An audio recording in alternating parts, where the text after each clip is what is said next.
നമ്മുടെയൊക്കെ വീടുകളിലെ ഉപയോഗത്തിന് ശേഷം കളയുന്ന ഇത് മതി ചിലവില്ലാതെ ചെടികൾക്കുള്ള വളമായും കീടനാശിനിയായും അതുപോലെ തന്നെ മണ്ണിൻ്റെ pH ക്രമീകരിക്കാനും എന്നിങ്ങനെ എല്ലാത്തിനും ഇതൊന്നു മതി. ഇതിൻ്റെ മണ്ണിലെ ഉപയോഗം മൂലം ഒച്ചിൻ്റെ ശല്യം ഒരു പരിധി വരെ കുറയ്ക്കാൻ പറ്റും.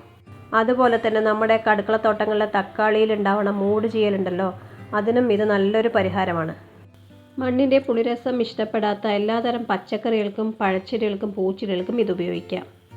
വേറൊന്നുമല്ല, നമ്മൾ ആ പറഞ്ഞ സാധനം ഇതാണ് കേട്ടോ, മുട്ടത്തോട്. നമ്മൾ ഡെയിലി ഉപയോഗിച്ചിട്ടുള്ള മുട്ടത്തോടുകളൊക്കെ കളക്ട് ചെയ്തിട്ട് നല്ലോണം വെയിലത്തിട്ട് ഉണക്കിയെടുക്കാം. ഉണക്കിയെടുത്ത മുട്ടത്തോട് മിക്സിയുടെ ജാറിലിട്ട് നല്ല ഫൈൻ പൗഡറായിട്ട് തരികളില്ലാതെ പൊടിച്ചെടുക്കുക. ഇതുപോലെ മുട്ടത്തോട് പൊടിക്കാതെ തരികളായിട്ടോ അല്ലെങ്കിൽ മുഴുവനായിട്ടോ മണ്ണിൽ ചേർത്ത് കൊടുത്താലേ അത് മണ്ണുമായി ലയിച്ച് ചേരാൻ കാലങ്ങളെടുക്കും. അതുകൊണ്ട് തന്നെ ഇതുപോലെ പൊടിച്ച് ഉപയോഗിച്ചാൽ മണ്ണുമായിട്ട് ലയിച്ച് ചേരാൻ വളരെ പെട്ടെന്ന് സാധിക്കും. മുട്ടത്തോടിൽ ഏകദേശം 95% കാൽസ്യം കാർബണേറ്റാണ് അടങ്ങിയിട്ടുള്ളത്. കുമ്മായത്തിലെ പ്രധാന ഘടകവും കാൽസ്യം കാർബണേറ്റ് തന്നെയാണ്. ചെടികൾക്ക് അത്യാവശ്യമായ ഒരു മൂലകമാണ് കാൽസ്യം.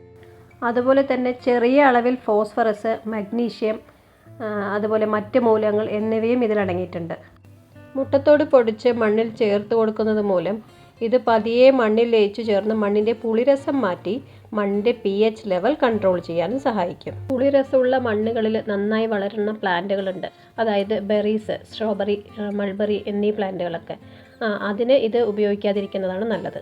ഇതിൻ്റെ ഉപയോഗം മൂലം ചെടികൾ നല്ലോണം പൂക്കാനും കായ്ക്കാനും സഹായിക്കും.